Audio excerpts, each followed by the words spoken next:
Welcome to the MT4MH Studios. I'm just giving you guys a quick update. Anybody who's been following me or is a friend of mine knows that I took my last college class to reach my bachelor's, and that was from May to July. And that took up a lot of my time. It was fun. It was environmental sciences, and I did all kinds of cool labs, and I was outside measuring trees and identifying plants across the street. It was great, but it took up a lot of my time. And then I hosted my first guest, Brett Lloyd, which was amazing. But now I have to learn how to video edit and post a show and all that. And that's like learning a new language. And I was in one program and I switched over to another. Then I had Holly on and we had some technical difficulties on the first go around. So we had to come back for a second. And unfortunately, it butted up right against when I was recording with Tina. It was only a couple of days apart. So for me, right now, it's a lot of work. I put a lot of time and effort into my prep. And I research my guests and I test with them ahead of time and I send them a list of questions, and it's a lot of work that goes into it. So I had those two shows back to back. Then I hosted Mia. Her and I are very much alike and I wanted that show to come off really well. A lot of time and effort there. I posted my show with Mia and then I was off to Miami. So that was a big deal for me. I don't usually travel, and it was a very stressful time going off to Miami because I'm not used to that kind of thing. And when I returned, I immediately had to work on my application for the Metabolic Mind Fresh Start Award. Now that was, I had to do a personal essay, a personal video, and then a whole bunch of other content. And I had to get letters of recommendation from a friend and from a doctor. And that took a lot of time and effort. Once I submitted that on August 10th, I was feeling beat up, tired. All the sitting at my desk, my regular day job, which is 40 hours a week. And then all the recording and the editing and all the effort I've been putting in. And my back keeps going out. I'm going to the chiropractor a bunch, which gets expensive. So I decided just to take a break from the computer. So in the middle of August, I just got deep into being a dad and enjoying summer because I knew that Samantha was going to be going back to school soon. We spent a lot of time at the lake and we were doing lots of cool things.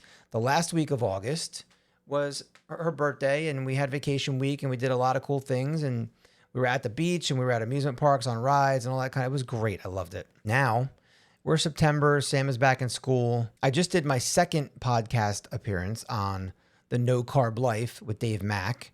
That came out on Wednesday, and I'll be hosting Dave on my show on Tuesday. I hope to publish that by next Friday, the 27th. I'm hoping to do an instant premiere. I don't know what his availability is because he's in Japan. He's, I think, 14 hours ahead. And then next Friday, I am hosting a big, exciting guest. I'm not going to tell you who, but it's a big, exciting guest, someone in the mental health community that everybody knows. It's a big, exciting guest that I'm very much looking forward to, and they are going to be an awesome show. That one I hope to put out on Friday the 10th. So that would be today. Next week, the 27th, I would have Dave Mack, and then the following week I would have that guest. If for some reason I can't put those shows out, my goal is still to keep putting out at least one video every Friday evening. Seemed like when I was doing that with the instant premieres that people were really enjoying it and we had a lot of viewership. If you guys agree or if you disagree, drop a comment. Let me know. I'm highly active in all my comments. What do you guys want? Do you want more keto content? Do you want more what's going on with me type content? I have a lot that I could share. I just had my highest ever ketone reading this morning. My glucose was 69 and my ketones were 6.9. And when I saw the 6.9, I got to do a double take. I'm like, did I not do it right? Because my blood was just 69. And first thing in the morning, 5:30, it's dark, don't have my contacts in. I was puzzled. I've never seen a 6.9. I've been in the sixes, but that was many years ago when I used to calorie restrict to try to get my ketones high. It was before I really knew what I was doing fully. Record-breaking ketones. Happy about that. It's no coincidence that I woke up feeling great today and I'm tackling all these progress. Oh, and look, I'm making my first video in a while. I'm feeling good. You know, my ketones lately have been 1.5, 1.7, sometimes 2, low 2s, but that's really not enough for me. And I haven't really been putting in the effort to get it there. But what did I do yesterday? I fasted all day. And then in the afternoon, I ate a giant pile of beef fat.